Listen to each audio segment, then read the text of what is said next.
கர்த்தர் நல்லவர், அவர் கிருபை என்றும் உள்ளது. இந்த நாளில புதிய கிருபைகளோடு கூட உங்களை வழிநடத்துவாராக.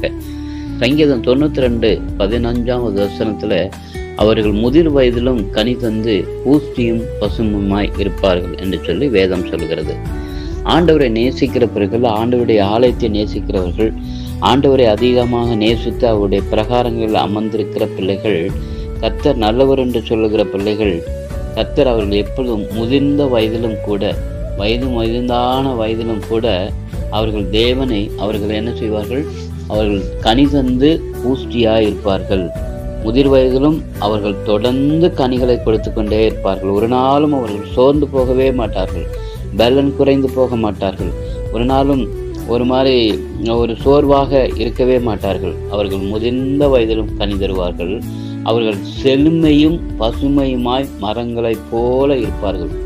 செழுமையான ஒரு மரத்தை போல, பசுமையான ஒரு மரத்தை போல, எப்பொழுதும் மகிழ்ச்சியுள்ள பிள்ளைகளாக, சந்தோஷமுள்ள பிள்ளைகளாக, ஆண்டவரை மகிமைப்படுத்துகிற பிள்ளைகளாக, அநேகருக்கு ஆண்டவரை வெளிப்படுத்துகிற பிள்ளைகளாக, ஆண்டவருடைய நாமத்தை மகிமைப்படுத்துகிற பிள்ளைகளாக இருப்பார்கள். சோர்ந்து போகவே மாட்டார்கள் என்று சொல்லி வேதம் சொல்கிறது.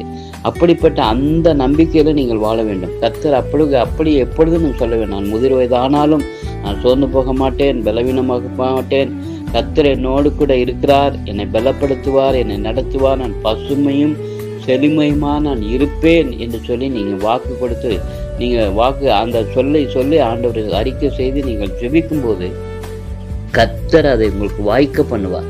நிச்சயமாக உங்களுடைய வாழ்க்கையில வாய்க்க பண்ணி அநேகருக்கு ஆசீர்வாதமாக உங்களை மாற்றுவார்.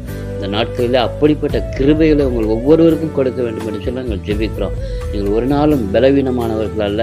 நீங்கள் ஆண்டவருக்குள்ளாக முதிர் வயதானாலும் கூட செழுமையும் கொழுமையுமாய் இருப்பீர்கள், சந்தோஷமாக இருப்பீர்கள், மகிழ்ச்சியாக இருப்பீர்கள் என்று சொல்ல நாங்கள் சொல்கிறோம். கர்த்தர் அப்படியே செய்து உங்களை வழி நடத்துவார். அந்த இதை நீங்கள் அறிக்கை செய்யுங்க. ஆண்டவருடைய வாழ்க்கையில் அதை சொல்லுங்க, திரும்ப திரும்ப சொல்லுங்க, அறிக்கை செய்யுங்க. ஆண்டவர் நிச்சயமாக உங்களை அந்த நிலைமையில ஆசீர்வதித்து உங்களை மகிமைப்படுத்துவார், வழி நடத்துவார். தொடர்ந்து நாங்கள் ஜெபிக்கிறோம். நல்ல தகப்பனே, இந்த நாளுக்காக நன்றி செலுத்துகிறோம். அப்படிப்பட்ட ஒரு பெரிய ஆசீர்வாதத்தை உங்களுடைய பிள்ளைகள் ஒவ்வொருவருக்கும் கொடுத்து வழிநடத்துங்க, ஆசீர்வாதங்க வழிநடத்துங்க. தாழ்த்துக்கிறோம், ஒப்புக் கொடுக்கிறோம். இயேசு நாமத்தில் கேட்கிறோம் ஜீவனுள்ள நல்ல பிதாவே. ஆமென், ஆமென்.